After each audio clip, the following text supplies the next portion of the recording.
And now we are live.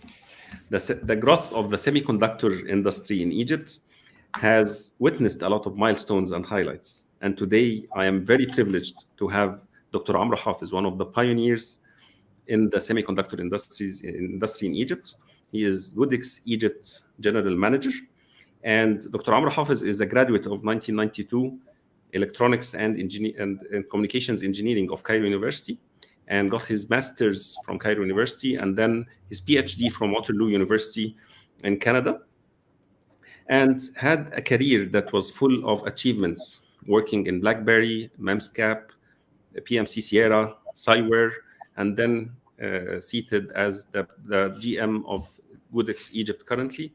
I'm very privileged to have you, Dr. Amr, and welcome to this tech leadership stories, where we are documenting the semiconductor industry evolution in Egypt by meeting its leaders and pioneers here in these episodes. Thanks for accepting this. The privilege is mine. Thank you for having me. And I would like to commend you for this initiative, and thank you for giving me the opportunity to share with you some of my thoughts and experiences along this journey. Thank you, Dr. Amr. And actually today, for those who are following us on LinkedIn and on YouTube, you can actually put any comments in the show, and actually it will appear, and we will actually share these comments with Dr. Amr Hafez, and we will be talking live together. So it's an interactive interview. Whenever you have something you want to comment, just put the comment and it will appear with Dr. Amr, and we will have this as a talk from the heart. And I would love, Dr. Amr, actually to ask you in the beginning just to brief your steps from coming back from Waterloo to Egypt, and what are the circumstances which brought you here to join MEMSCAP. And this, I believe, was your first milestone so before MEMSCAP and until you came here. I just wanted to be briefed as in your words. That would be a great place to start from. Yeah. Sure. So as you said, I graduated in 1992, so I'm an old-timer. I went on to get my master's here from Cairo University, and then I was lucky to study at the University of Waterloo in RFIC engineering. At the time, that was a pretty hot domain, and to a large extent, it continues to be so, actually. I was also lucky to join BlackBerry. At the time, it was called Research in Motion, and the product itself was called BlackBerry.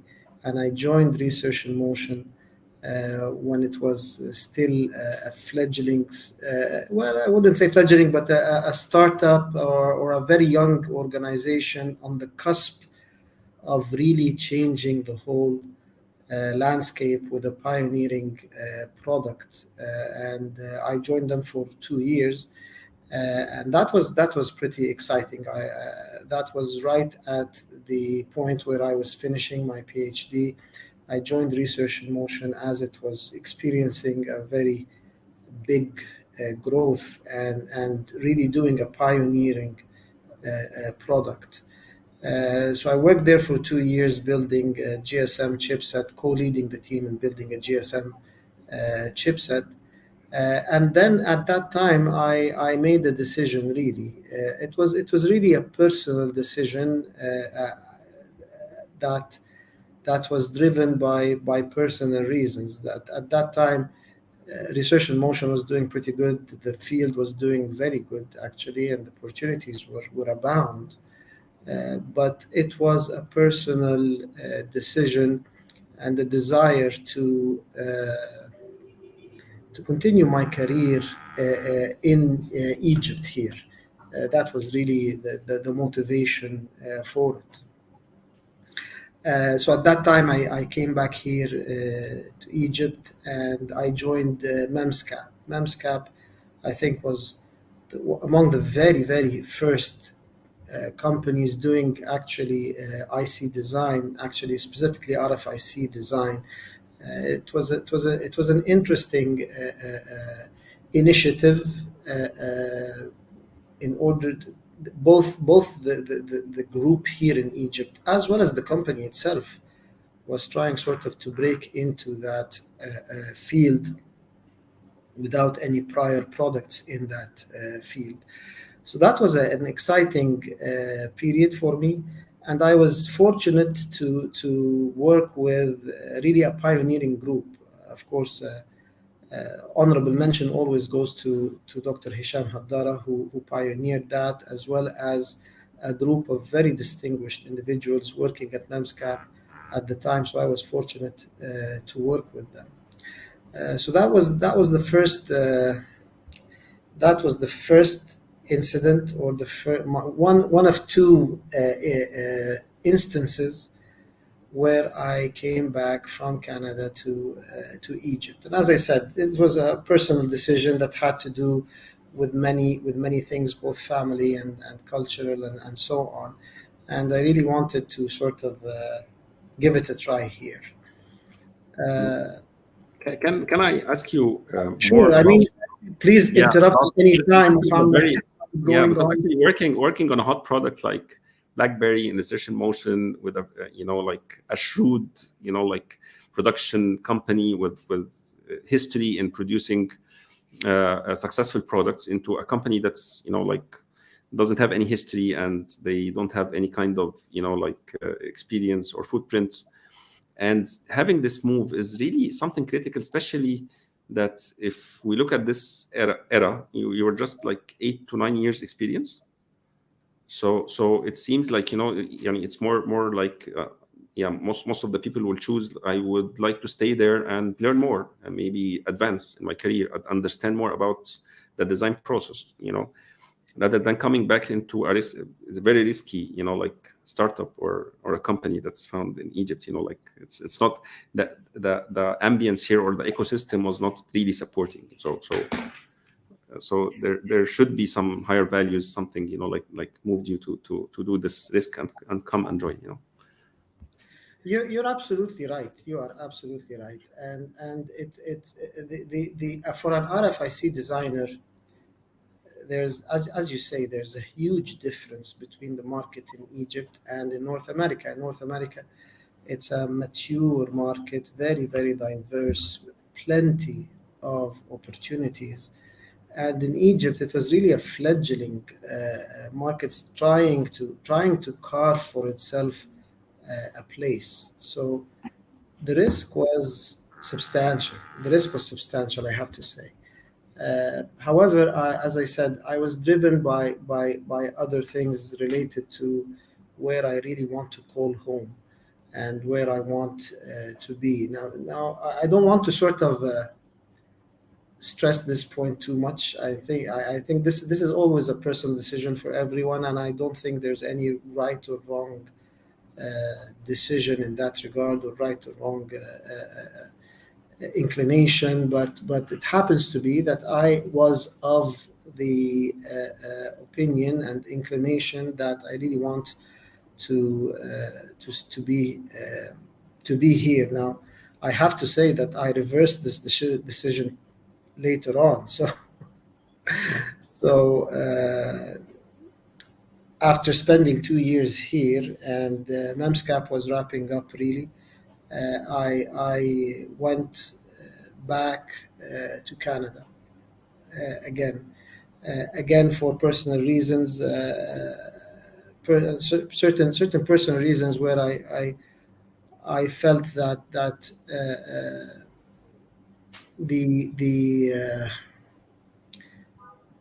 the support that I may be getting in Canada for my family would be more adequate than what can be achieved for us here in Egypt, and we needed some particular support and so on. So again, it was driven by personal reasons. And then later on, 2 years after that, the homesickness bug caught me again, and this time I decided, no, we're going to go back to Egypt. Look, I want to address this point because I have been asked about this many times, and I have had more than a few conversations with several people about this. Life in the West versus life in Egypt, there's pros and cons for each, and there are strong pros and cons here and there. and it ends up as a personal decision that may be influenced by your particular case, your particular family, your particular needs, as well as your particular aspirations and fears. And fears may resonate with one person more than others. And no place is without its own pros and cons. And one has to be vigilant whether you're here or there. One has to be asking themselves what your mission is about, and what you want to do and what you want to achieve. And as I said, it's a decision that is difficult, that is growing more difficult. Sometimes the distinction gets blurry. I myself, even though I claim and I believe that I had strong convictions each time, but still I did flip flop. Sometimes I did change, and so on. So it is a personal decision that one needs to carefully consider. However, again, this is again for personally for myself. I at the end of the day, I preferred to call Egypt home for the family and so on, for several reasons. But as I said, there's I can't say there's a right or wrong decision in that regard. Yeah, thank you for that. And can you maybe share some highlights on MEMSCAP, and what are the success factors, and maybe, we know all that MEMSCAP was not successful in the commercial arm, but and this affected its continuity or sustainability in the market. But can you tell the highlights, the learning from MEMSCAP experience, like, because you joined it at an early stage, and you have your thoughts, your inputs. So can you maybe share with us some of that? Okay, so for as far as I experienced it, MEMSCAP came at a time of high tech euphoria, and this was a time where the whole world was overly optimistic about the prospects of any company with a technology angle. And MEMSCAP had some of this, and they did have some interesting technology that they were bringing to the market, but they did benefit from an atmosphere of optimism that may have been not well regulated by proper diligence and so on. So that was, in my opinion, that was to a large extent the story of MEMSCAP. You have a technology, but the market is giving you the benefit of the doubt. They were able to raise a lot of money. They were able to spend pretty well and develop their technology.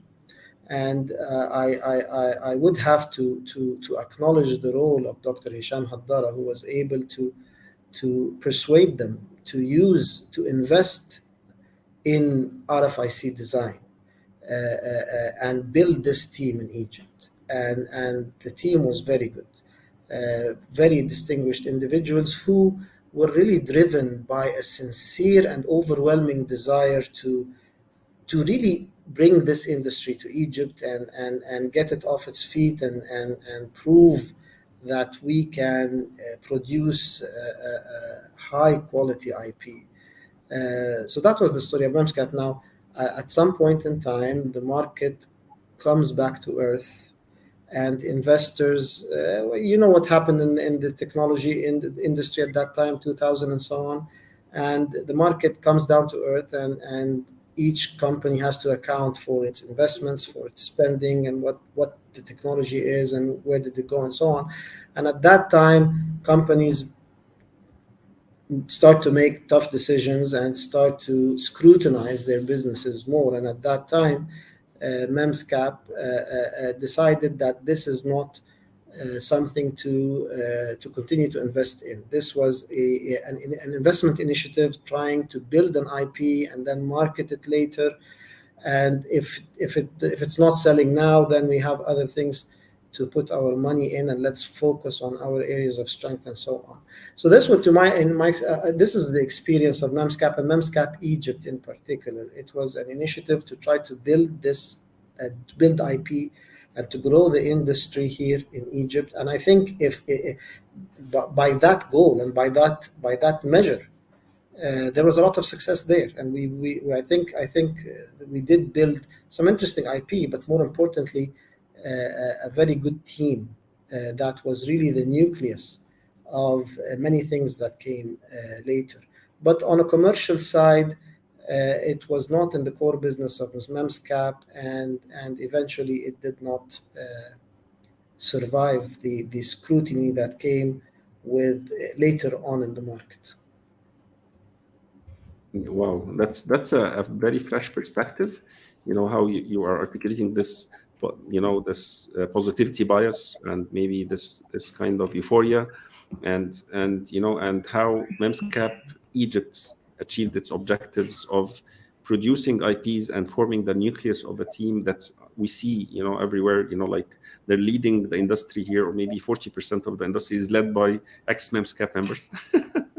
So in a way, 40-50% of the industry in Egypt, and everyone in the industry may have some a friction or relationship with somebody who was ex-MEMSCAP, like so Exactly. yeah. So MEMSCAP, without MEMSCAP, there would have not been all this success in the semiconductor market in Egypt, despite as a company it did not survive. Yes, exactly. So that's a very fresh perspective, and thank you for that. So after this diverse decision, you took it twice. Like you came back to Canada and then came back again in Si-Ware. So can you tell me what differed here? Like in taking this personal decision, Yeah, and what was your insights in moving from between these two worlds or two cultures with their pros and cons, this maturity here, something that started and taking the risk again with your family and everything, and coming back to Egypt. This is very like challenging. Like convincing again your family to come back again to home. Yeah. Or, Dad, Yeah. I'm not sure how much lesson you can draw from this, just because many of it is really particular to personal reasons, but certain special needs that we as a family had, that sort of at one point, especially with the wrapping up of MEMSCAP, but it wasn't really about that. It's really about some special needs that were growing for my family, and we thought that they would be better met in Canada, really, given the societal support and facilities and things like that. And this is what prompted the decision to go back. And the intention was that we're going to go back for good, Canada, because this is where our needs of the family would be better met, really. So that came in 2004. So we went back to Canada. So I actually had multiple opportunities there, but we were focusing on Canada rather than the United States. And I had an opportunity in my previous company, had an opportunity in a startup in Ottawa, and then had an opportunity in PMC Sierra, which we decided to go to. But then 2 years after that, while things were good over there, while things were growing at PMC Sierra, again, as I said, the bug hit me again. It's really all about personal reasons. Look, living in the West has many pros, many good points, and usually a country like Canada, I think the United States, I suppose as well. It's actually a warm country. It's actually welcoming, and you integrate pretty well, and things go quite well. And there's a degree of warmth and assimilation even. that help things move along. So it's very attractive.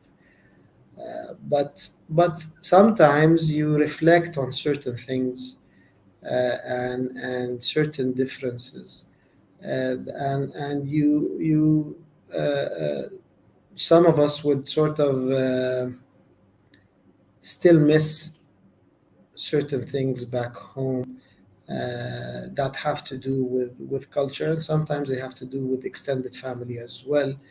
And this may resonate in a certain way, and may influence the decision. And this was the second coming.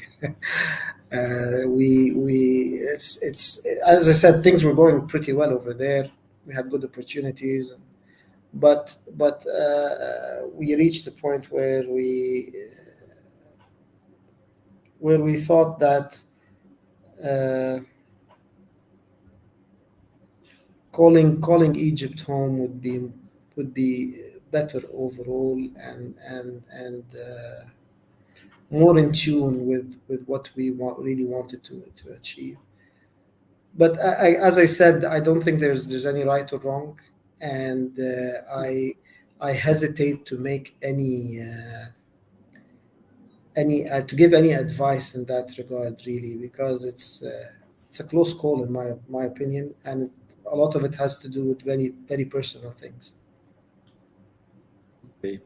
Thank you for that. Yani really, it's yani thank you for sharing this personal aspect of your life. And I believe that yani at 2006, Si-Ware was just formed, just a startup and a dream, for its founders.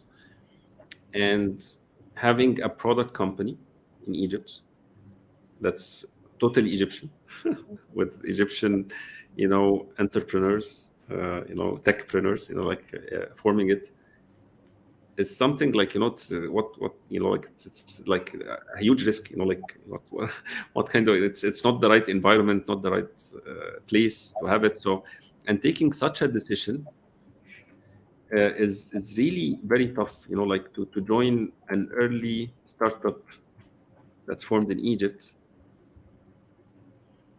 and becoming one of its, like one of the founding team, or like one of the leaders, and something that's in a very ambiguous, like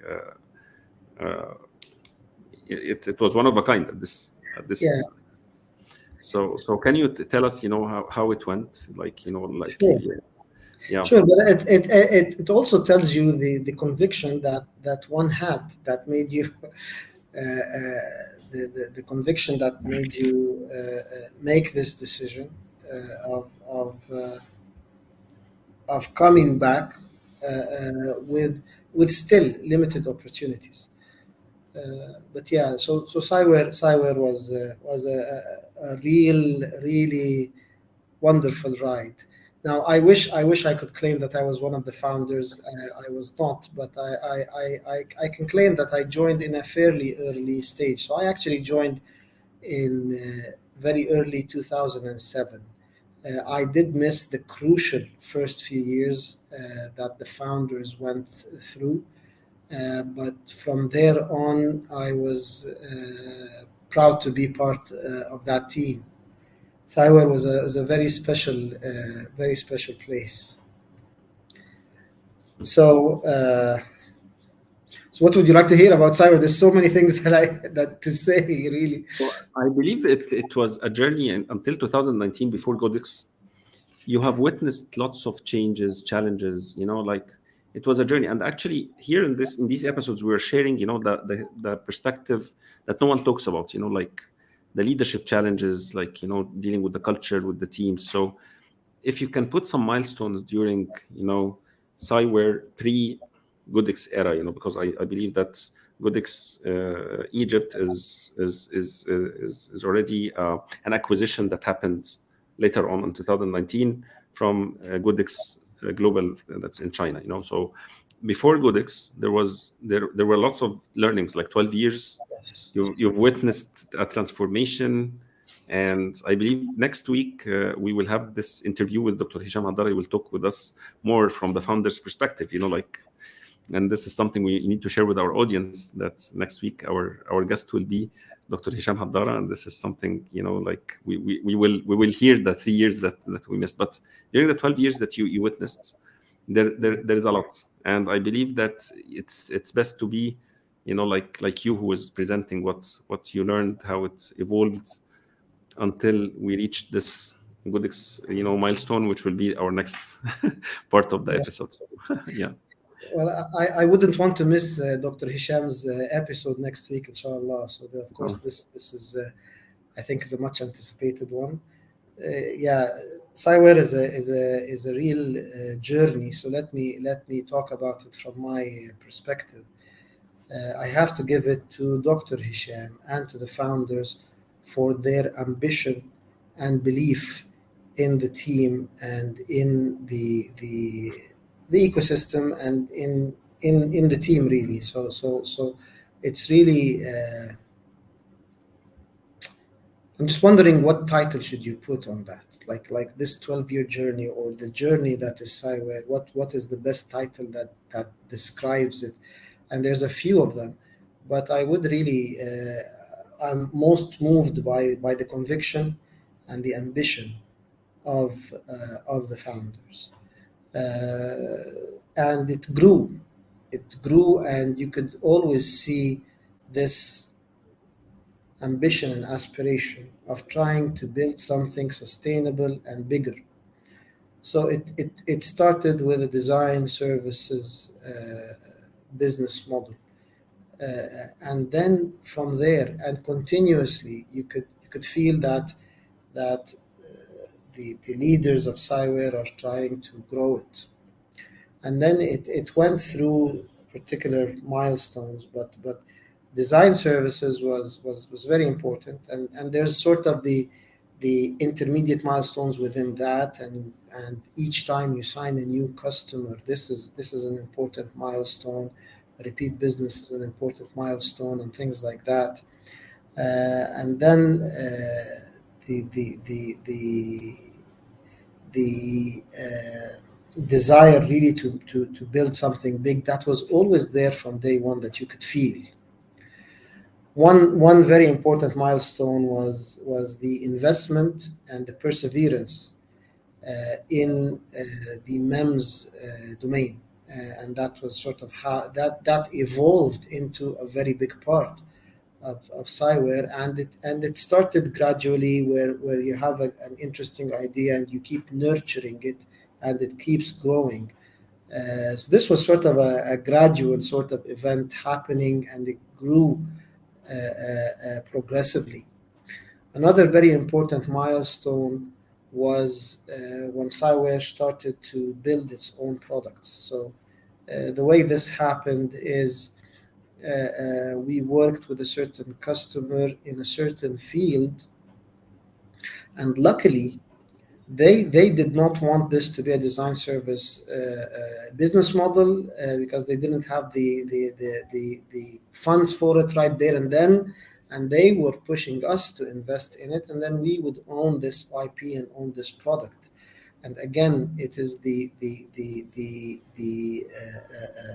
bias and the desire of the management, and Dr. Hisham in particular, to grow this company, that made them inclined to do this investment and make it work, and try to invest in it such that we own a certain IP and we own a certain product. And then they always had in mind that this company is going to be a product company, and it will evolve and it will grow and it will have recurring revenue, and we will break out from design service business model into a more rewarding and recurring business model.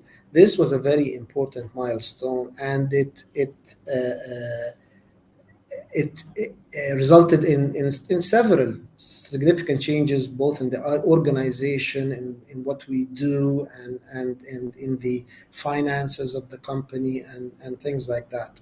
So this was a very important milestone. later on trying to grow this product further and further and go into, instead of just doing the design, doing the whole product and actually manufacturing it and testing it and so on.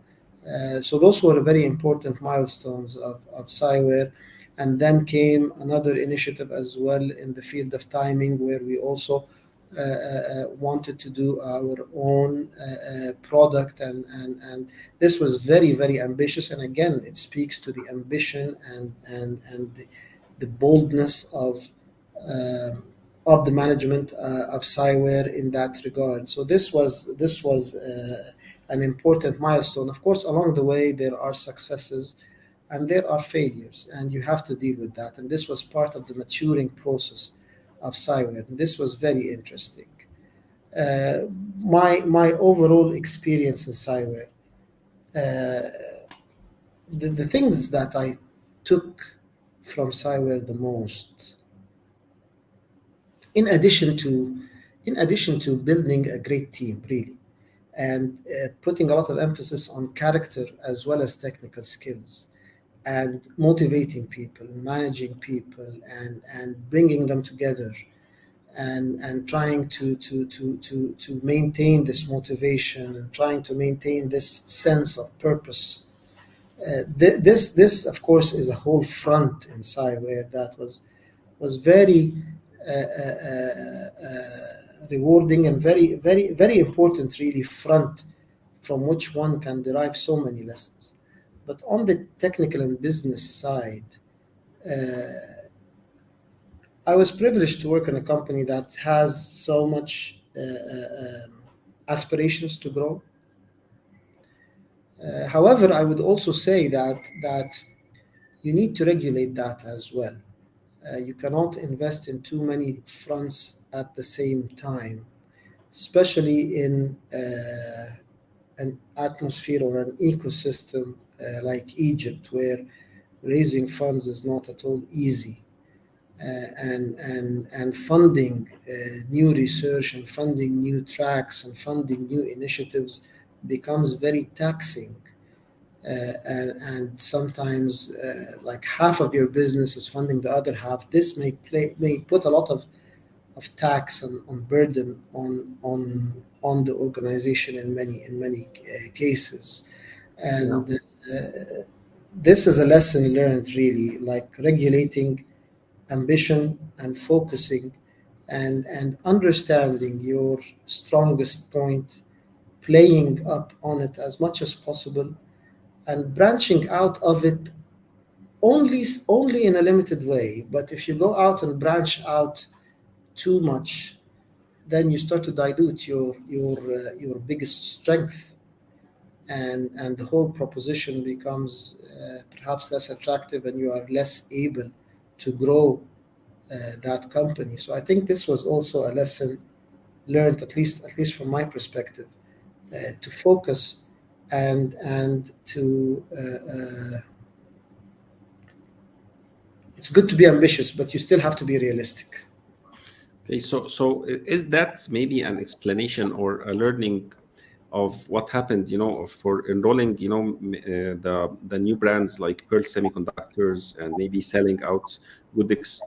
Is it one of the mitigation or the learnings that happened in Si-Ware, just not to manage many fronts and focus maybe to roll out brands with different business models and products afterwards? Is this one of the learnings, that we are seeing now, instead of having Si-Ware as one company doing everything, it's rolling out like sub companies or branches, or selling out or offering for acquisition some branches that are not in the core of the business, Yeah, I would claim so. From my point of view, at one point, Si-Ware wanted to grow its IC business. We had a business that we were pretty strong in sensors, inertial sensors, and so on.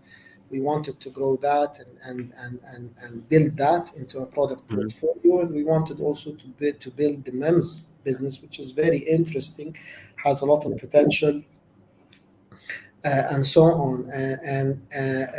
And I think as time goes by, you realize that you only have limited resources, whether you're talking about human resources, whether you're talking about financial resources, whether you're talking about mental focus, really mental capacity. Yeah, I mean, it's you have a limited resource, and you want to focus.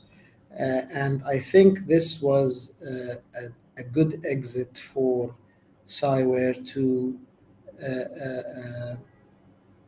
capitalize on one success.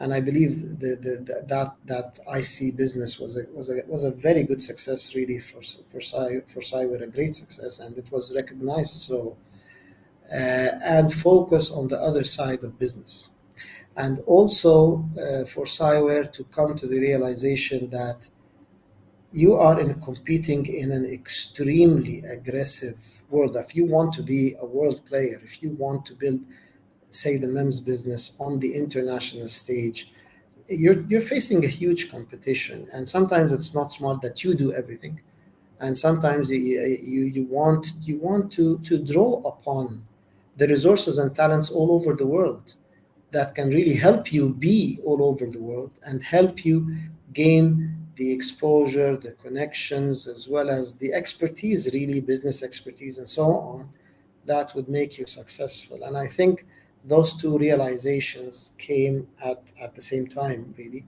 And I think this influenced the way it went eventually. Now, someone can say here,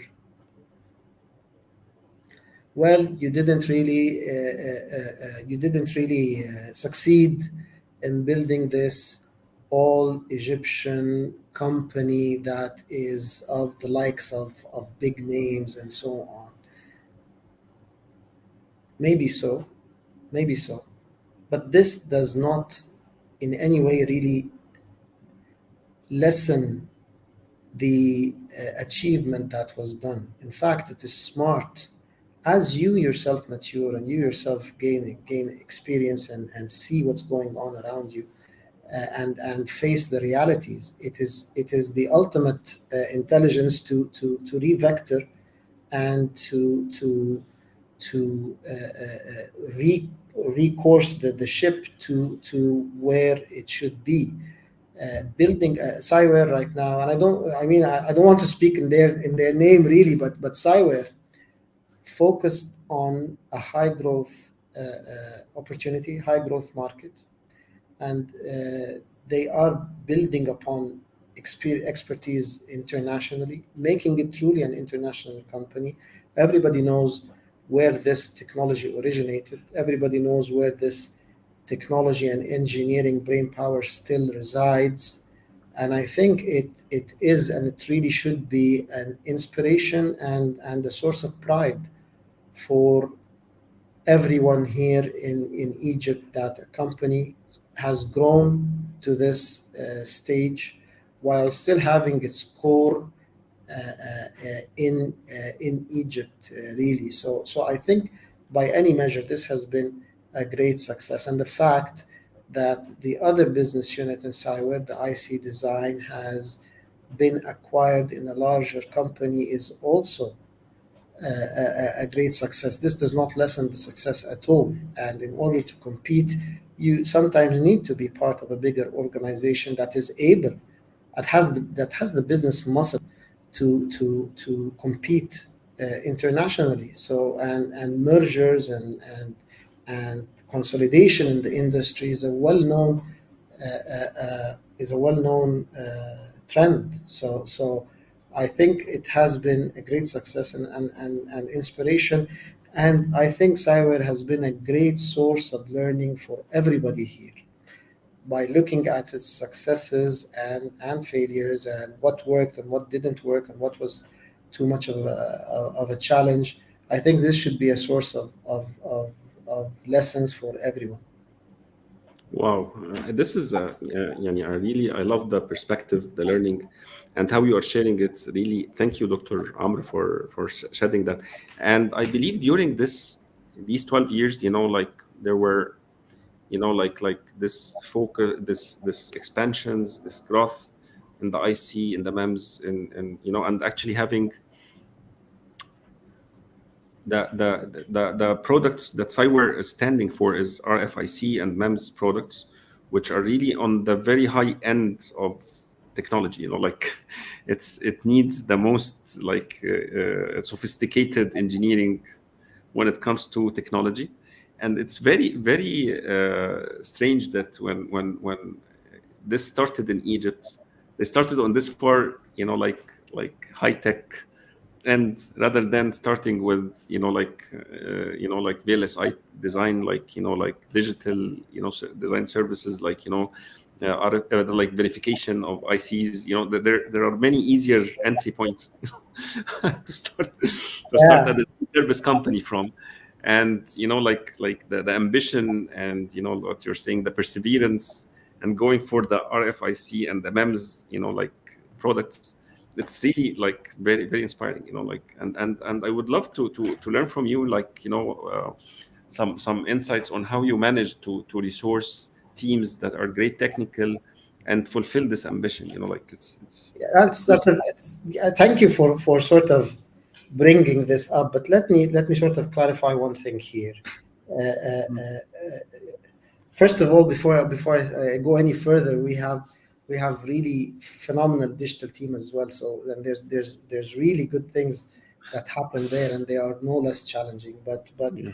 actually, to address your point, I think this is our strong point. There's a certain distinction here. There's the business side and there's the technical side. And I think Egypt as a country, as a population, as a technical population, I mean, we shine where things are really difficult. And the most difficult and challenging part of the landscape, technically difficult, we shine and we do very well. And we have built a reputation, and the reputation is only growing, that Egyptians are really good, really well educated. The top crop is really good, really intelligent, and they are quite competitive, which creates its own problems, but they're quite competitive and they're really aspiring and they want to build bigger and bigger things. So, in fact, I would advise, if you want to go somewhere in the technical landscape, go for the most difficult part, and this is where the need is greatest, and you will get the benefit of the doubt. On the business side, this is where I would advise caution. You sell a design, you sell your brains, you sell a design service, you even sell an IP, people will welcome it and they'll pay for it. You want to you want to shoot higher, sell a product, watch out. There's lots of money that need to be to fund you, and you're diluting your strong point. Remember, your strong point is the design or IP. But if you put on top of that production and marketing and selling in China or selling in the United States or selling in Europe, when you are a small company, you do not have any other design wins. You don't have the business muscle. If you think you can learn it, it's not something that you learn. If you think you can hire for it, it's not something that you can hire for it. I always give this example.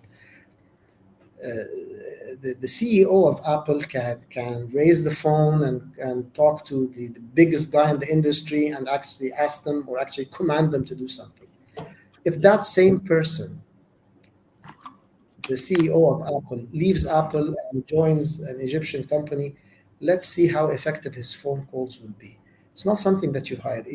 Developing a business muscle is a very lengthy and costly road. So on the business side, I advise caution and advise caution of being too ambitious on that end. But technically, I think we're the best of the best, and we have the potential of doing that, and we should shoot for that.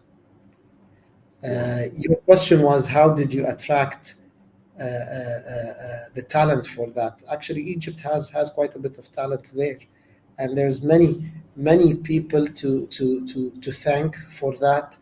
Many of them are pioneers of the industry, and many of them are working quietly in the universities. But we definitely owe them gratitude for the quality of engineers that are coming out. There was ups and downs. There was ups and downs in the interest of students in the field.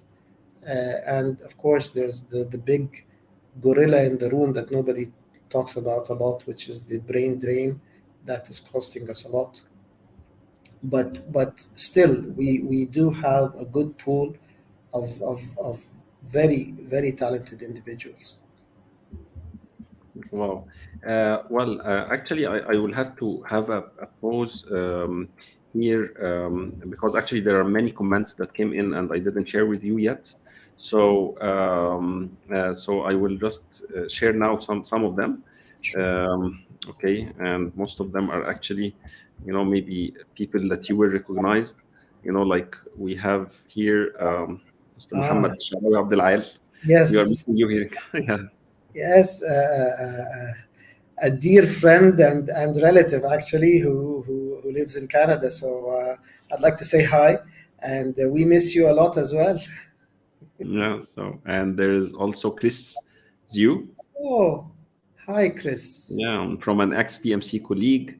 It is so nice to see you again and how you flourished over the years. I'm really really happy to see this comment. Chris was my manager actually at PMC Sierra, and I Wow. was privileged to work under him. He's a wonderful person. So thanks, Chris, for this comment, and nice to hear from you. And I hope we reconnect again. Okay. And here, Mahmoud Ibrahim, and this is very interesting talk. And a personal thank you for supervising our graduation project in 2013, the gas flow sensor. How is the Yes, talent pool in Egypt now on all levels, juniors to tech leads? So that's a question he's sending. Mhm.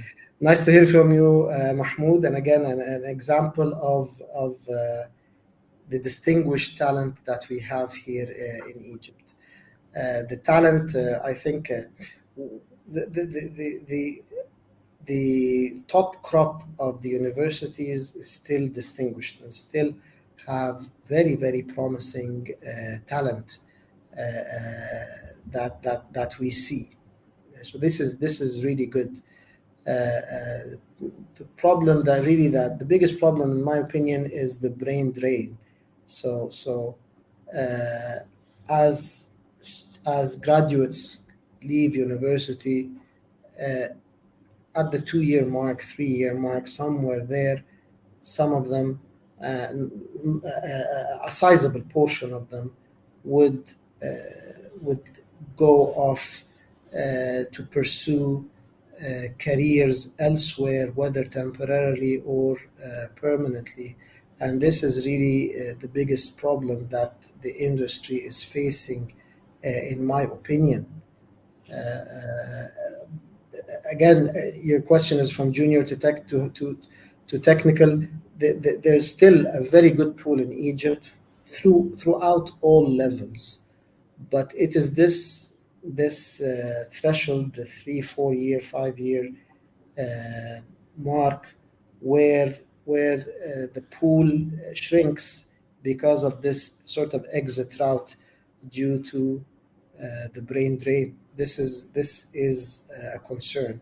Of course, we would love to see expats come back and enrich the industry, but the outflux is not as big as the influx. What can support? I saw many who came back like you, Dr. Amr, and there are many others around. Like I interviewed before Dr. Ahmed Ibrahim, and I know Muhammad Al Nozahi, and many I know that who came back from outside, and to support the influx. What would be your message? And I know you said there is no right or wrong here; it's very personal.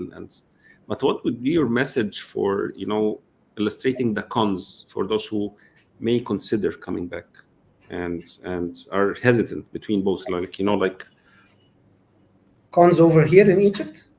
the pros and cons? Yeah, The pros and cons in Egypt? yeah.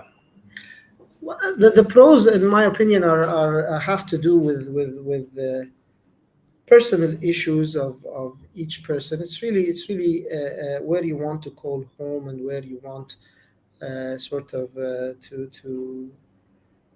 to live your life and the kind of environment that you are in.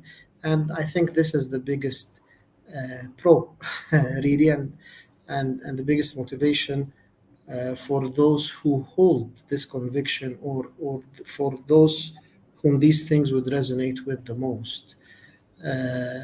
The cons are also known. I mean, from a career-wise, there's less.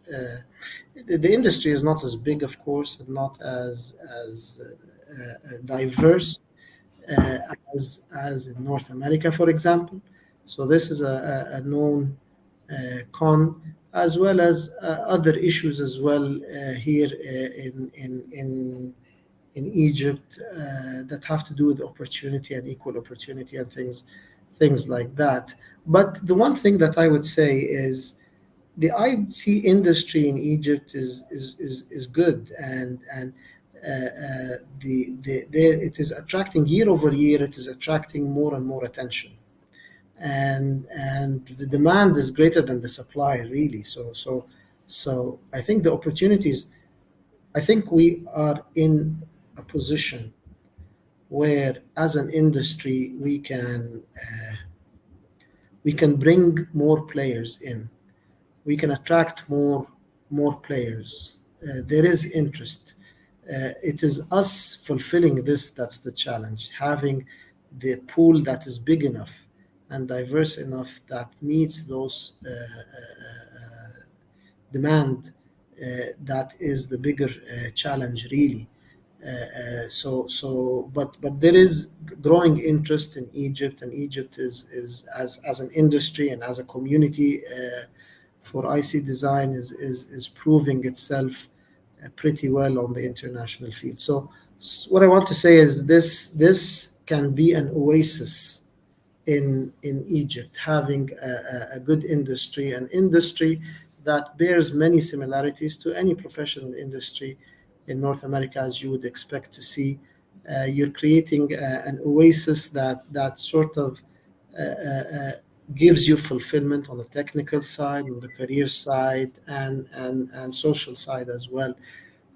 So this would be the what I would say, in order to sort of sway someone, or try to attract them to come back. Well, that's a very good point. Or will we see at some point of time the expats coming to Egypt to fill this gap? Maybe filling these seats, if not Egyptians who are coming back, like the Egyptians like to outsource to go, like offshore and go for other opportunities outside Egypt. Will we see Egypt attracting maybe talents from the region to fill in this talent gap? Getting people from the surrounding countries, from being a place where the oasis in Egypt is attractive for others to come to Egypt and work here. Will this happen? I see no reason why it should not. Mhm. I see no reason, but it works both ways as well.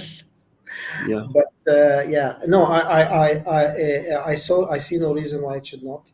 The pandemic has, in my opinion, will have a lasting effect. I'm not saying that will work from home permanently or things like that, but the industry and people in general are more conducive to working remotely, collaborating remotely, and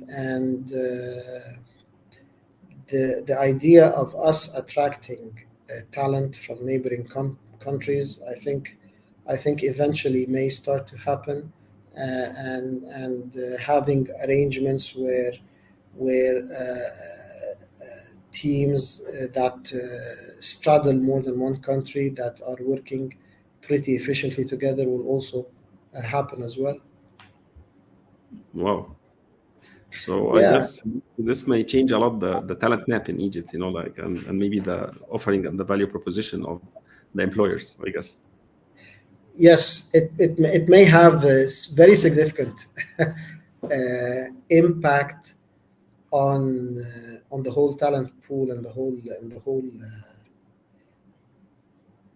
not only our industry, actually, but in many industries this may happen, and things may have a very sort of maybe very interesting, maybe very, and again, it works both ways. So Yeah. so you may be As a team member, I may have more opportunities, but as an employer, I may have more opportunities as well in terms of the talent pool that I am tapping into.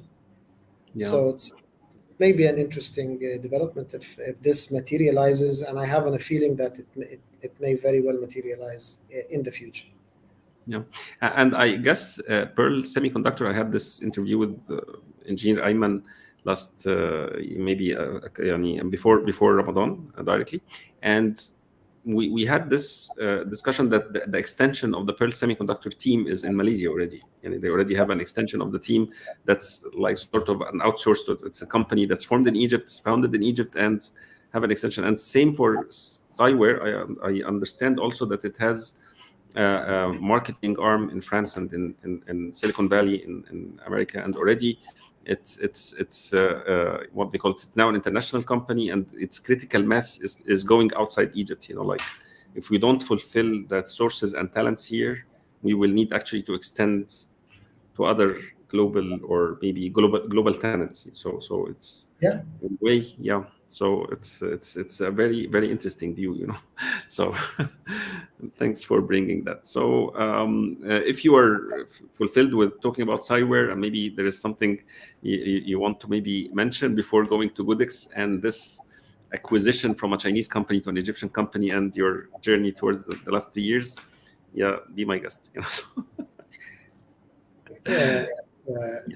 I think I've talked about Si-Ware enough, but I would just say that it has been a thrilling ride for me. I was privileged to be part of that, and very enriching experience for me on many fronts, and it had its ups and downs.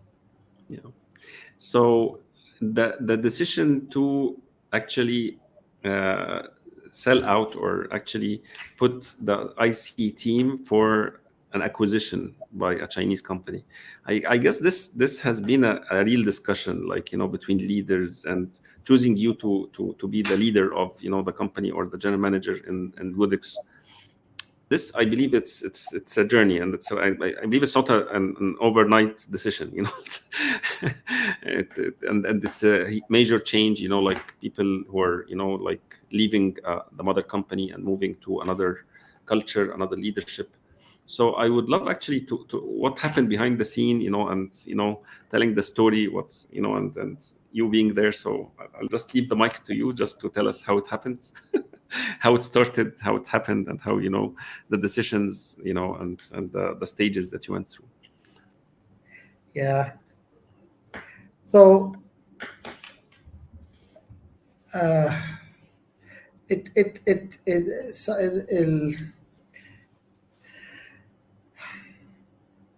I think the last several years of Si-Ware, there was a growing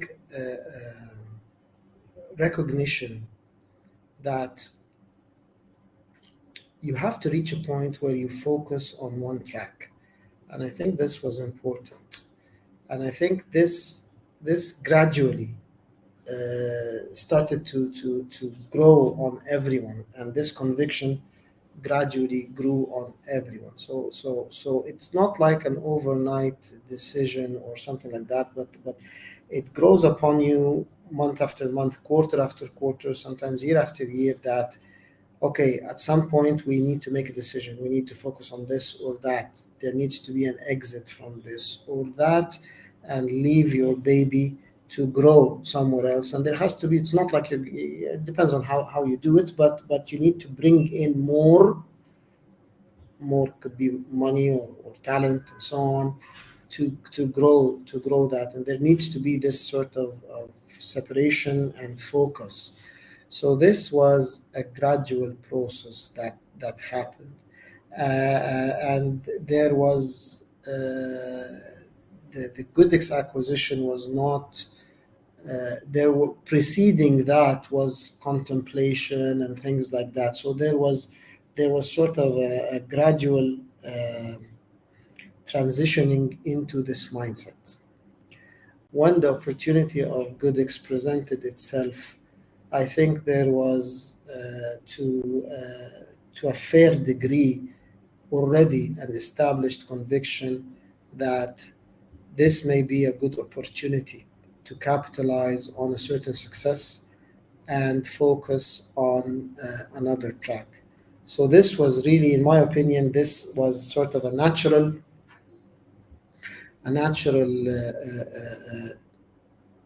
phasing into this decision. Unlike what some may think, it was not like, okay, we're going about in our direction, focused, working and doing, and then all of a sudden somebody comes along and says, okay, we want to acquire you. So we had a long talk and a long walk and decided. I think we sort of transitioned into a state where a good exit, a good exit may be something that makes sense. And this was sort of the state of mind at that point.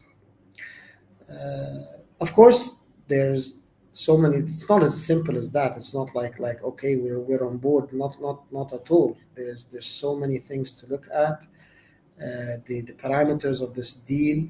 Is this good for the team? Is this good for the company? Is this good for the industry? Is this providing continuity, and is this really growing? At the end of the day, we wanted to grow the industry. The founders of Si-Ware wanted to grow the industry, and they wouldn't want this to go to waste, and they want to see it growing and flourishing. So this was an important part of it, as well as so many other things as well in that regard. If you look from the point of view of employees, and this was shared with management as well, but employees may have or the team members may have maybe a higher degree of anxiety or something like that. So we are being acquired by this Chinese company. What's the culture like? How do things go? How are we going to interact? What is their commitment to the site? What is their commitment to Egypt? And why are they doing this?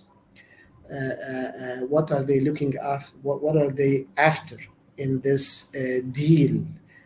Is it Si-Ware wants to make money, sell this, and then we're on our own, or what's going on, and so on. So there's this degree of anxiety, and what about our aspiration to have a holy Egyptian company that. So there's so many of this that goes along. Of course, we as management, we are interested in the same things as well, except sometimes we have a certain perspective that already answers many of those questions, but you still have to address this with your team members. So this was an important part of it, bringing together the team members, aligning them, bringing them together, and relaying to them the relaying to them everything, the what the deal is about, what they are after, the subtleties that they may not see that actually provide a lot of reassurance, the conversations that we had with the company, bringing the company themselves to address the team members and give them reassurance, and so on, talking about policies, talking about things going on in the future. This gives you an idea of how this company is run, what is expected from you, what they are committing, and so on and so forth. So this was a long journey to reassure people, to give them confidence about this journey ahead of us. This was crucial, really, I think, and I think it was very important to many of the team members. Yeah, and I believe that if you are saying so, like preparations, what kind of preparations did you take, like phasing out the ASIC team and putting it as, in the like for being acquired or something? So can you tell what exactly were the steps to phase it out? Like, what are the, like the hard steps and the soft steps before reaching this, like, and saying that this was a natural phasing out into the situation, like. Okay, so just to clarify, I think it was a gradual Mm, phasing into this state of mind, but we didn't really put the team on the block or anything like that, or actively market that, not at all. So our mm, what we did at Si-Ware is we continued to work on our business model. Some of it was building products, some of it was selling actually mm, wafers and selling ICs as a product company. Some of it was design services, some of it was royalty based, and we kept at that.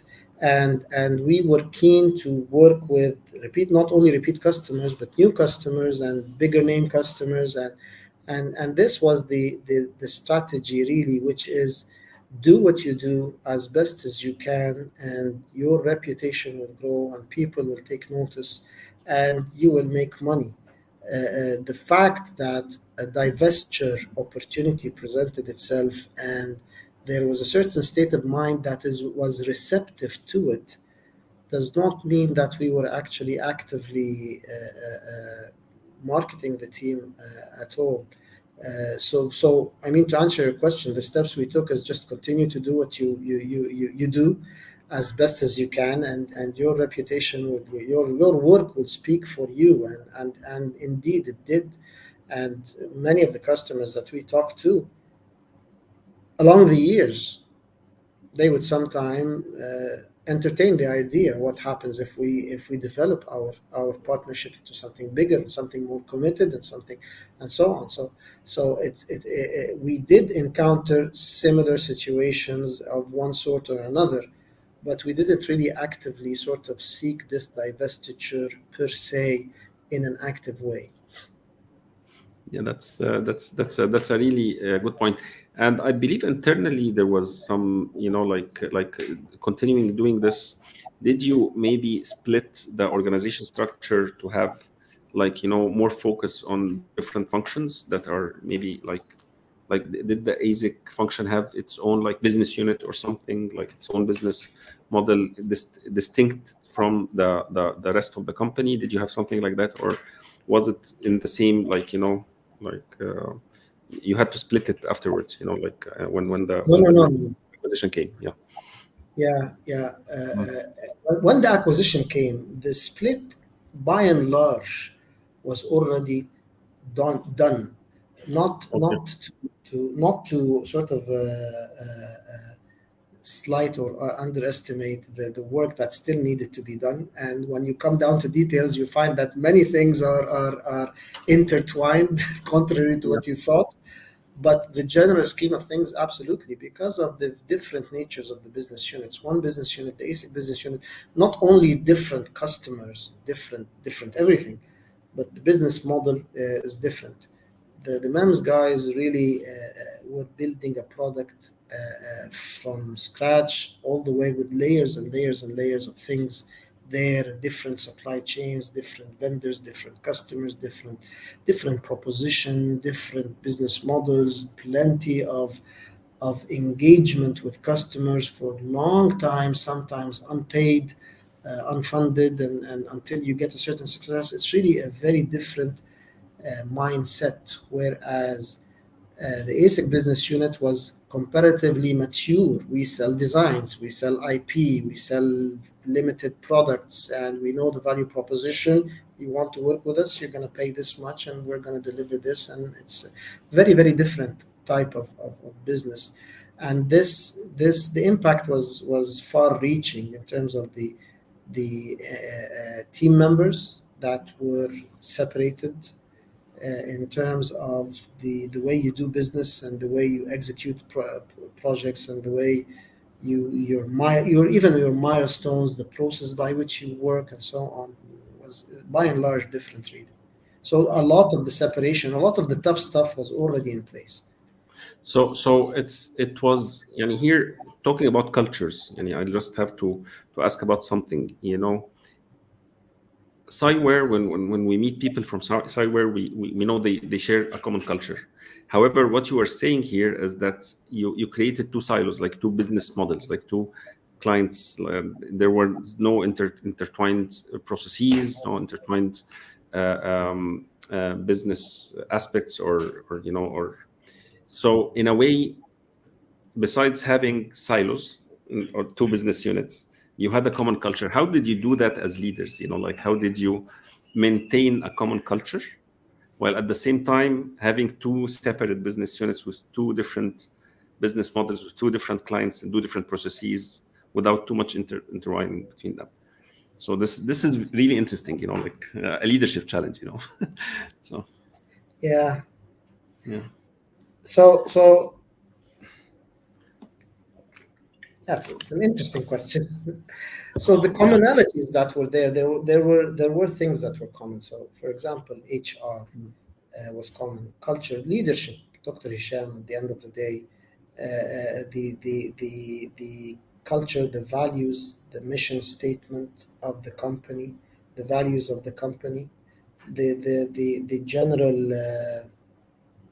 benefits and compensation mechanisms and things like that. All of those were common, and this sets the stage. The culture, as in the people culture, and the way we conduct ourselves was common, and the teams were very much alike in that regard, in terms of personal culture and conduct and things like that, very much alike. It is on the technical and business side that are different, and it does have an impact to some extent on the way you do things. The nature of the projects, for example, in ASIC, you're making money, you're counting dollars, and you want to deliver on time, and customer has requirements, and customer has certain milestones that they need to hit, and you have a certain kind of pressures, certain kind of parameters or constraints. Whereas in a more research oriented atmosphere or business model that is still trying out new breakthroughs, you may have more leeway for some other things. So things, I don't know, sometimes they may get delayed or not, and so on, because of the different type of business and how you are running this business. Maintaining the two cultures was a challenge, of course. To a large extent, it is addressed by the fact that you have two sets of teams, really, and the overlap was not big. At some point in time, there was an overlap between the ASIC and the MEMS, because the ASIC was doing the ICs for the MEMS and things like that. But that at a certain stage, there was a total separation of the teams, and this emphasizes the culture of each team or each business unit in a way that is more conducive to their own workings. So I think this was a main way of doing that. However, your question is very valid, because at the end of the day, you have this a single quality officer who wants to have a certain hand or a certain consistency across the organization. You have a certain there are some common things that do sometimes highlight some differences, and this becomes a challenge. And so that's really, I believe, something to be taught, because how you did it was really eloquent, and actually it's observed in the market, the quality of the consistency of the culture between the two teams, despite both of them, as you are saying, have its own distinctive dynamics, processes, business model, clients, and they're already doing what's really serving their own business. So in a way, yani this needs to be like highlighted, a highlight in Si-Ware. So if you can actually share with us, moving into, the first day in Goodix, like, so how did this look like, Uh, yeah, no, so the first day actually was to some extent more about Si-Ware, so the disengagement from Si-Ware. Yeah. So as I said, Yes. there's many things on everyone's minds, and how am I going to disengage, and what will happen, and what's the mechanism for that, and what contract will I sign, what happens here, what happens there, and so on and so forth. So this was really the big thing at the time. But of course, soon thereafter, you start to sort of, okay, look forward now, and what kind of organization are we transitioning into here? And this, of course, has been a hot issue for everyone, and everyone was sort of anxious as to see what kind of organization are we moving into. So this was an interesting experience. So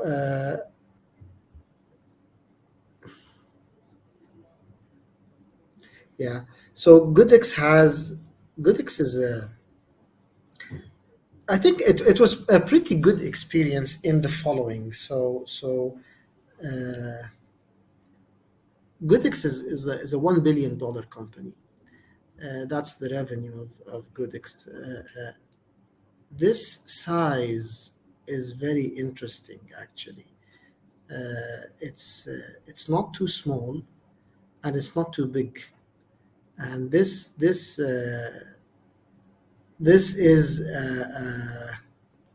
this is an interesting size company for us. So when we started Goodix, we started working with both our colleagues in the United States, as well as our colleagues in China. So of course, in Si-Ware, we are used to working across internationally, and we had customers in the United States, and we had customers in China, and we had customers in Japan and Europe, and so on. So we are used to this. Going into Goodix, we found really an international culture, So there's definitely cultural differences that we encountered in Goodix. So if you compare Si-Ware to Goodix, there is a culture, a difference. I'm calling it culture. I'm not sure if this is the right name for it, but there is a clear or a difference that you can feel, at least from where I stand. But it is not because of Egyptian culture versus Chinese culture at all. In fact, Goodix is really an international company. Goodix has headquarters in China. It has several locations in China. It has a team in Japan. It has a team in Germany, several teams in Germany. It has more than one team in the United States. It has a team in Egypt, and it's really an international company. And you feel this the way we interact and the way we communicate is really no different from any international company.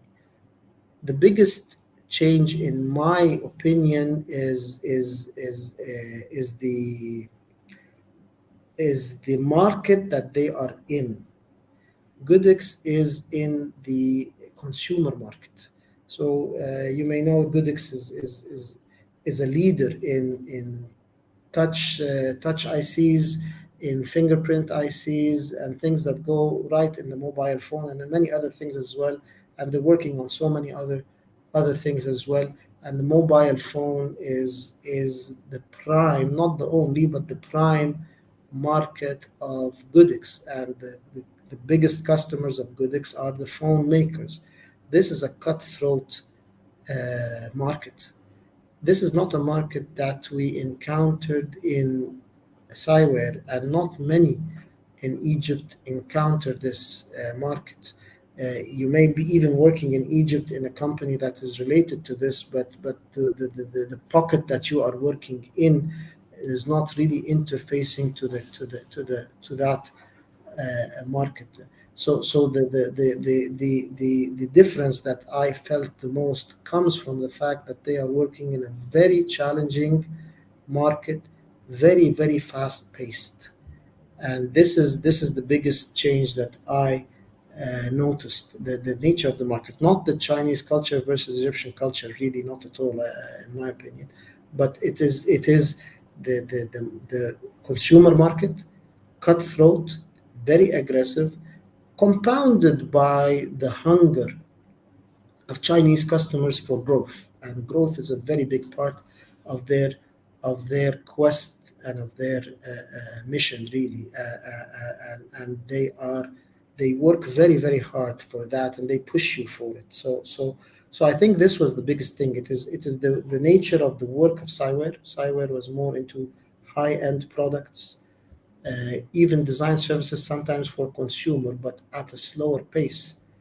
and then being thrown in a market that is much more fast paced. And I think this is the main cultural difference that I experienced. Wow. So, what does that demand for you from you as leadership? Like, like what's different here? Having this cutthroat, the market that's compounded for hunger, working with the product companies, like the consumer market and the mobile phones. So, what is different when you are orienting an engineer to Goodix than orienting them to before that Si-Ware, the ASIC team? So, what's different here? Yeah, that's a very good question. It is something that you learn and you learn as you go, but it's a very valuable learning that I think we have developed in Goodix. Uh, Working in Si-Ware. So in Si-Ware we developed a certain way of working, and it is very admirable, and it gains the admiration of many people whom we work with internally in Goodix and elsewhere. So we do things in a certain way. When you are in Goodix, you sometimes have to pick up the speed.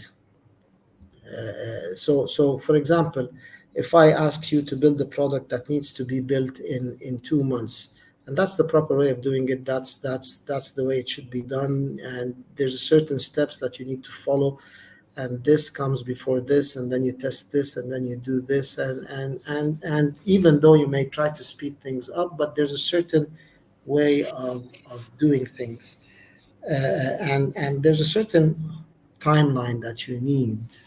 uh, in the consumer market, the competition is really severe, and sometimes you need to change the way you do things, and you need to take more risks, and you need to fundamentally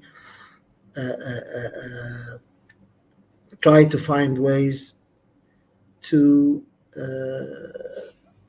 advance in a faster way, and that becomes the reality now. Of course, it is it's a very fine line, because you need to do that. You need to work as fast as possible without sacrificing quality, because if you sacrifice quality, the whole building comes down. Really, you can't do that. So how can you maintain quality and maintain the quality of the work that you are doing, and ensure that it will meet the things that you need to meet, and at the same time find ways to get to market faster. And this was a learning experience. And this is sort of a change of culture to some extent. So I'll give you some examples without going into too much detail, but we have been working in a very challenging field that is deceivingly simple, or looks simple deceivingly, but it is anything but. And we want to catch up with competitors that are 10 years in the market, and we need to hit a certain window, and we need to recognize revenue at a certain time, and you are being pushed to do things in a faster way, and try to take some risks in terms of how you do things, in terms of how early you release things, and the type and the risk that you are willing to take before taking this to the customer, and things like that. So those things, it's different really in the consumer domain, and especially in China, I suppose, as well. And you need to push yourself hard in order to meet those challenges, and to achieve something that you thought would have taken easily much longer than that. And there has been some interesting successes that we saw, and things that we didn't think would happen in this time frame, and they do happen actually at the end. So to answer your question, there's a little bit of a cultural change here in terms of the way we do things. You still want to maintain quality, but you want to find ways of speeding things up and doing things in a faster way and taking more risks.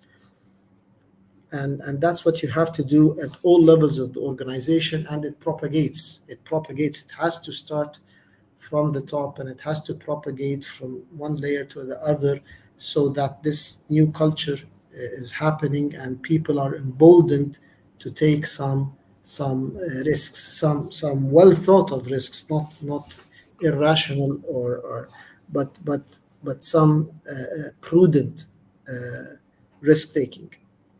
So to have this change and transformation during the last 3 years, what were the drills? Can you share some of them? As a leader, what did you have? What are the tough decisions? What are the callings? How did you implement this in the new gene of the culture you have in Goodix? I would love to say that we did drills, and we sort of had a plan and we executed on it, but to be honest, it really came through the by experience, and by getting thrown in the mill, in the machine, and reacting to that. And I think we have to thank our colleagues in China, who are accustomed to this sort of way of doing business. They pushed hard for setting ambitious goals, and trying to meet those goals, and trying to work towards them. And we did take risks, and we are grateful that those risks, in many cases, turned out quite well, actually. But this was sort of a attitude that we responded to, and we had to go along with. There's one thing that I would like to stress here, because sometimes my words may give the impression that we sort of are overworking everyone and so on. I don't think this is true, and it should not be taken like that. So, as I said, we had a mission in our example. For example, we had a mission to sort of leapfrog 10 years worth of development in a year or two, and this was very challenging. And it was not without delays. We did have delays. We did have more than one instance where we come back and say, "Look, guys, we cannot do it in this time frame. This is taking more time than we thought. This happened, that happened. We need some more time here." And they were very understanding, and they were receptive to that and responsive to that, and they understood, and they changed plans, and so on. Sometimes the delay comes from their end, and we work closely. Actually, it's not like we work and deliver to them. It's like two teams really working, delivering to each other, and so on. So as I said, like any company in the world, they understand that delays happen, part of the business, and they ask us to do the best we can. They push themselves to do the best they can, but at the end of the day, if a delay happens, a delay happens. It doesn't mean that people need to be overworked. Of course, there are ups and downs, as in the nature of our industry. Sometimes some groups and sometimes everyone gets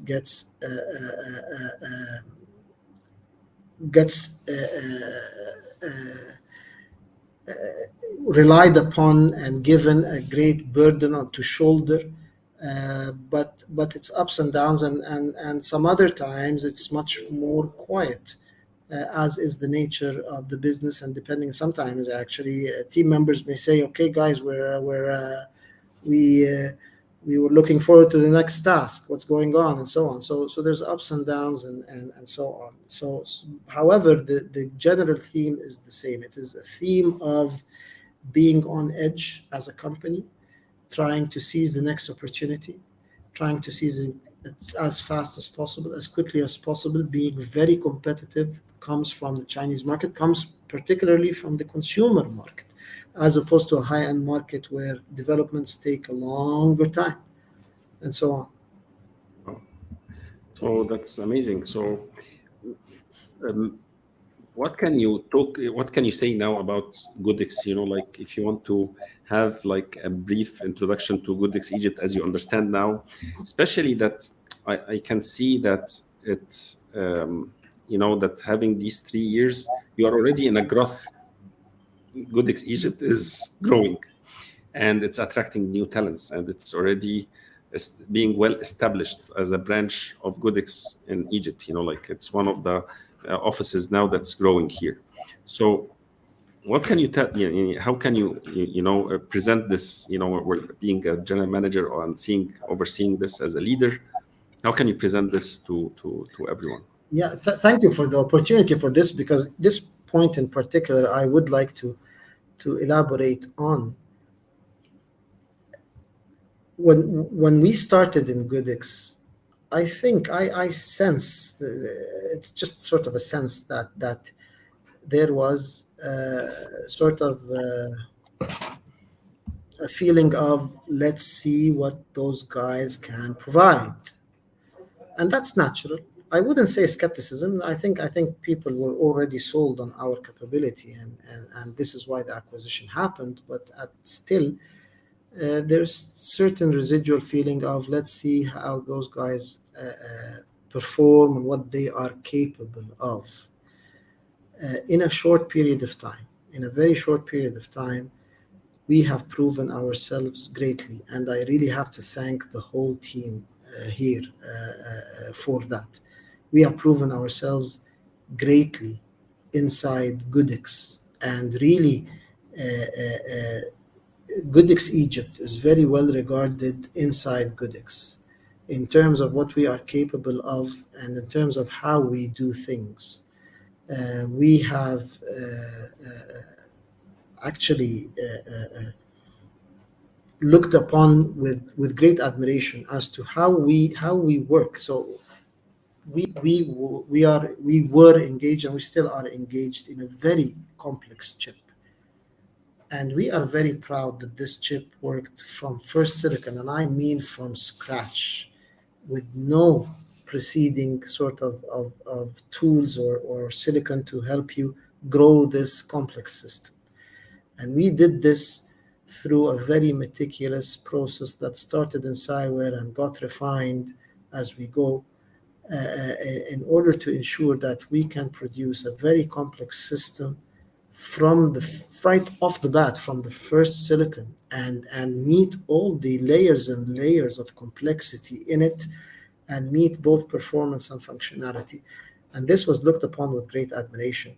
Contrast that with other groups, perhaps, that may take 3, 4, 5 silicons in order to reach a certain stage, and people notice, and people took notice, not only to the capabilities of the team, but in the way the team operates, and the way the team verifies and builds the whole system, and so on.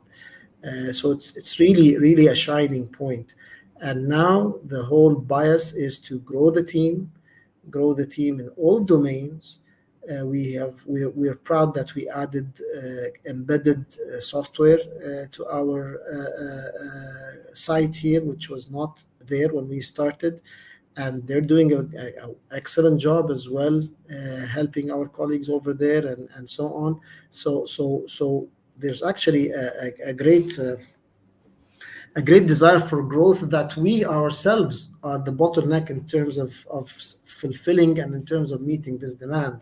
And we are keen to grow without any sacrifice of the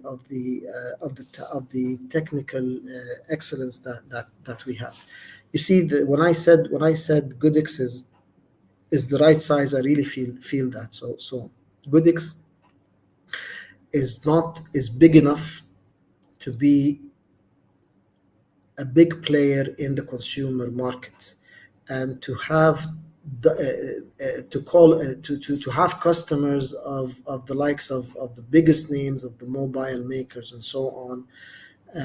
So they're big enough to be an admirable and a big player in the consumer market. The customers that we work with directly, and I mean personally directly, we work with are big names in this consumer market. And this is another learning that we never got before, how this works and how they treat you and how the negotiations happen and how the power play happens there and so on. So it's big enough to be a big player there, yet it is small enough for us to grow. If we were part of a $10 billion company rather than a $1 billion company, we may be sort of buried in a certain pocket of the organization, or we may be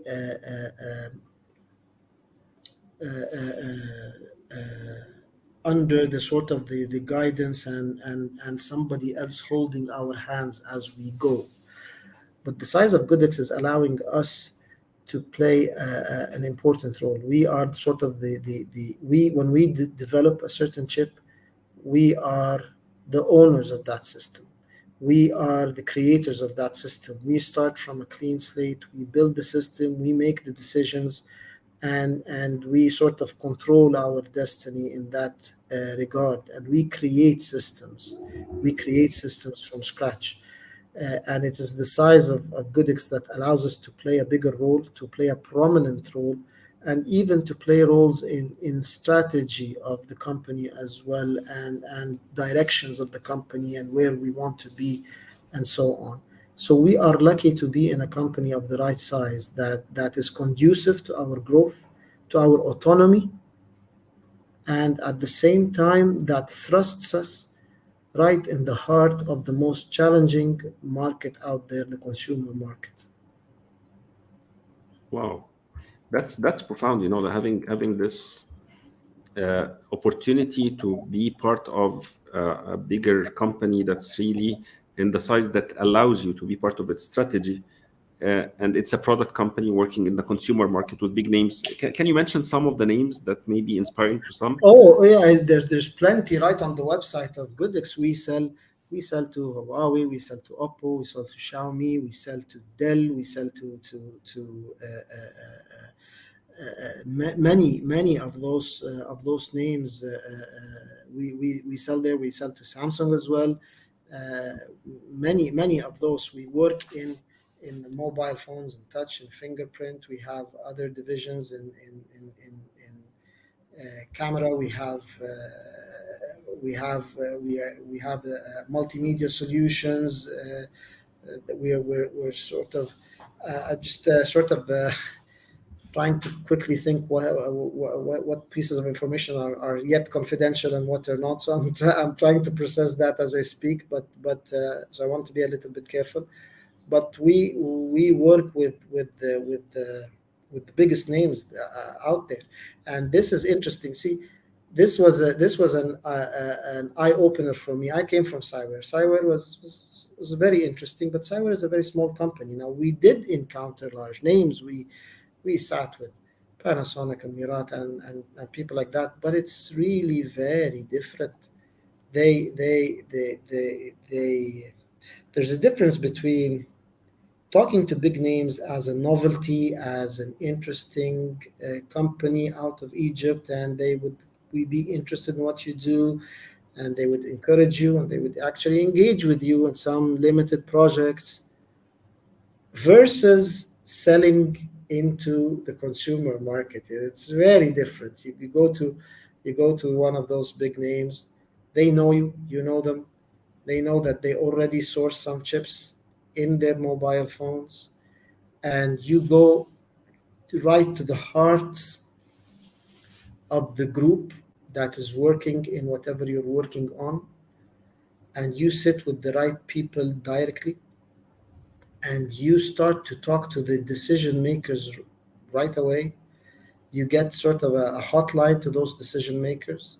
Your engineers may be talking to their engineers directly, and they are the ones, they tell you this is going to go in this mobile phone, this model, at this date, and this, and you know where your product is going to go at the end of the day, and you know it for sure, and you know which model that holds your products and so on.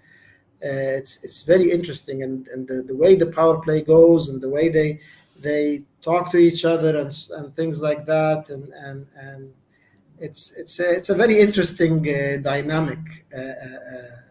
It's lots of power play involved, and things like that, and so it's very interesting, but it's very different from what you encounter as a small company trying to attract the attention of bigger companies.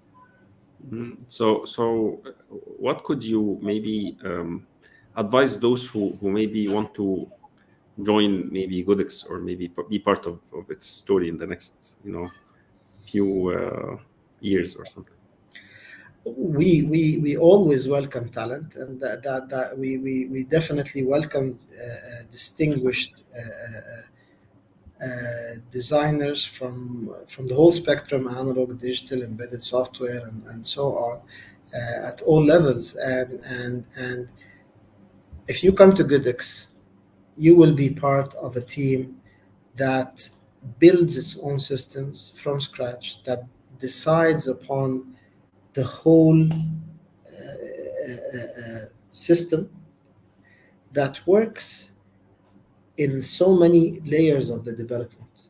So right from a clean slate, when you select the technology that you're going to use, you control this decision to a large extent. Of course, there's many other stakeholders, but selecting the technology that you will use, selecting what kind of system you will build, and what kind of chip that will go there, how you will build this, and then taking this to verification before you tape out, until you yourself reach the confidence level that you are confident with, and then taking this to validation, and then taking this to customer, and then taking this to certification, and then dealing with production along with your colleagues in China who will be producing this and doing mass production on this. And you are intimately involved in every step of the way, all the way to the customer, and you're getting feedback from the customer. And I mean real feedback of the engineer who works in this company or that company, who will decide if this is going to go on the phone or not. And they tell you what the problem is, and you know what the problem is, and you fix that, and you interact with this person until you gain their trust. And then you see your product in the market. We encounter the entire sort of flow and all levels. We don't do, for example, just a design and then leave it for someone else who matures it into a product.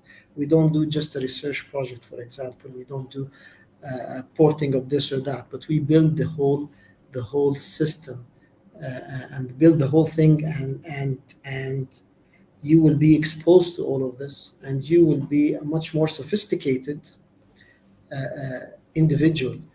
And on top of that, I would say as well, the thing that distinguishes us, I would dare to say, is our methodology in design and verification. It is something that is really admirable, really catches the attention of teams all over, and is proven to yield things that first silicon successes that would not otherwise would have been possible at all. It's really a unique process that we have that gives a huge amount of value to anyone involved in this. So I dare to say, and I am proud to say that I think we provide a great deal of learning and sophistication in terms of what we do, and we are aided in that by the nature of the company that we work in and the right size of the company that we work in. Wow. That was a dream for me, when I graduated, before working in telecom and in IT industry, and then moving towards consultancy and working with leaders to enhance their teams and their culture, and working with their leadership development and the environments of the and transformations of companies. Before that, my first dream was actually being part of a team like yours, like working in a product and seeing my work in a TV and a consumer product in the end, and the first job for me was actually in Bahgat, Goldie, R&D. As an IC designer there, and I believe it's amazing, when you see that this device, I have this kind of contribution. This chip that's in your hand is designed by me. I have a contribution in that. So Exactly. it was a dream I had, but it never happened. But now I'm seeing it happening for people who are, the new graduates and those who are with adequate experience to join the team. And now you are having an embedded team also that will actually add to the experience of getting a system on a chip and giving it as a new. So that's really amazing. It's you're offering a great opportunity for engineers and talents who really want to build something in this field. It's amazing. Yeah, But well, you are lucky that yeah, of course, we are lucky. We are lucky, but it's. I think again, credit goes to the team of Goodix Egypt. yeah, All the team here have been doing a phenomenal job, and I thank them all for this. that's amazing. So well, as we now we passed something, 1 hour 45 minutes, and it's I guess that it's a never-ending discussion. There are lots of learnings, lots of reflections, and lots of history to tell. And it's just in a very abstract discussion about what's happening. So if you want to wrap up, this discussion, and maybe things, maybe I didn't ask you some questions that you would have loved to maybe or maybe something you want to share extra. So I'll just leave the floor for you to decide how we can close this interview, and maybe if we have something else to discuss further, we can have another interview afterwards. So Yeah, so I think I've covered all the points. I jotted down some points here, but no, I think I covered all the things that I sort of wanted to talk about. But in wrapping this up, I mean, on a personal level, I was very fortunate to to go through the journey that I went through. If I was, I don't know what would have happened if I would stayed in Canada or the United States. I may have been part of a startup that changes, or changing a career or changing company every 2 or 3 years, or I could have been part of a conglomerate or a very big organization when I'm working on a very small slice of things.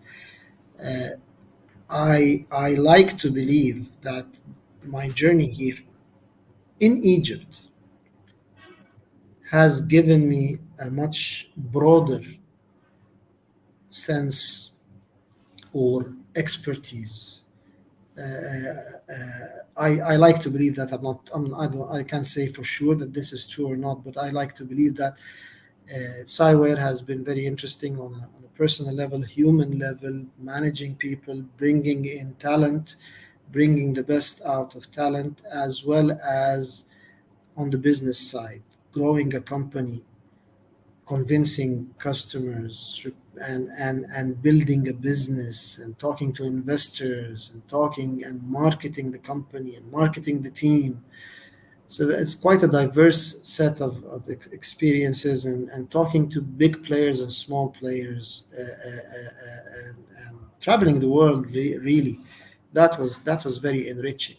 And then Goodix, as I said, being thrust in the market that we always hear about but never encounter. So everybody knows consumer is cutthroat. We never appreciated that until you sort of to get your feet into this market and see the dynamics and see how things are moving so quickly and trying to keep up with that. This was also a facet that was quite interesting for me. So the journey has been very enriching, and this would reflect on the industry here in Egypt. So in Egypt, there's a diverse set of expertise, and each company has its own sort of facet and its own sort of emphasis point on different business models, different areas, different areas of technical areas that they're working on, and different kinds of business model and different dynamics and so on. And all of this, I think, is enriching the industry in Egypt and giving diversity to the things that you can encounter in Egypt. So Egypt does have an interesting industry that is growing, and it deserves a careful consideration by all of those who are presented with the opportunity to pursue their careers elsewhere. Give this a thought. Staying here, pursuing a career here in a growing industry, this could also be very rewarding as well. And the same goes for expats, Egyptians who would contemplating coming back. I think the industry here presents very good opportunities. And as I said, growth is waiting to happen if we can fulfill the demand. Wow. So that's really an amazing closure for today's interview. And really, I want to thank you, Dr. Amr, for sharing out your heart and sharing personal views. And, it's a very inspiring journey. And here we have Amr Assam is saying, what a very interesting and inspiring journey. Thanks a lot, Dr. Amr, for sharing. I'm really proud of being a tiny part of it. That's from Amr Assam. Yeah, from a dear colleague, and thank you, Amr, for those words. And we are proud that you were part of that. Not a tiny part; you were an important part of that. So thank you for that. So I want to thank you, Dr. Amr, and want to thank the audience who are actually following up and those who commented and actually cared to be live with us today, and those who will watch this recording also. I believe it's always a great pleasure to have you, and I hope that we have more updates about Goodix and its growth in Egypt and worldwide in the consumer market, and more success stories to share. Actually, it's very inspiring for the talents, for the engineers, for other entrepreneurs who are really considering opening in the tech industry in Egypt, for talents who are considering to come back again and maybe join the forces to insource, the talents, instead of outsourcing and going outside and having an inflow instead of an outflow. I believe that it's very inspiring to have these talks and see how the ecosystem in Egypt is being evolved, and there are new opportunities that were not present here in 20 years back, more than 20 years back. And thanks to you and those who actually contributed in building this up. And I want to thank you and thank the audience, and goodbye. And I would like to thank the audience and like to thank you, Muhammad, for this initiative. I think it's wonderful, and I am very much interested in listening to my colleagues as well to see their take on this industry as well. So thank you for this initiative and for doing this. Yeah. Just to remind everyone, the next interview, it will be next Sunday. It will be 7 p.m. with Dr. Amr, Dr. Hisham Haddara, and it will be the journey from AnaCAD and EgyptCAD into what we were having now as Si-Ware as it is now, and seeing the industry and its evolution, from Mentor Graphics to MEMSCAP, and I believe that Dr. Hisham is one of the godfathers of this industry in Egypt. So stay tuned with us. I will actually set the invitation with the event for everyone to enroll. And whenever you have any question about culture, about leadership, about teams, you're interested, you're welcome to actually talk to me directly and connect with me on my email and my website and here the LinkedIn page.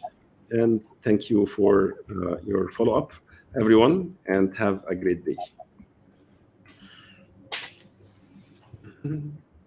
Okay, thank you, Dr. Amr. Thank you. Bye-bye.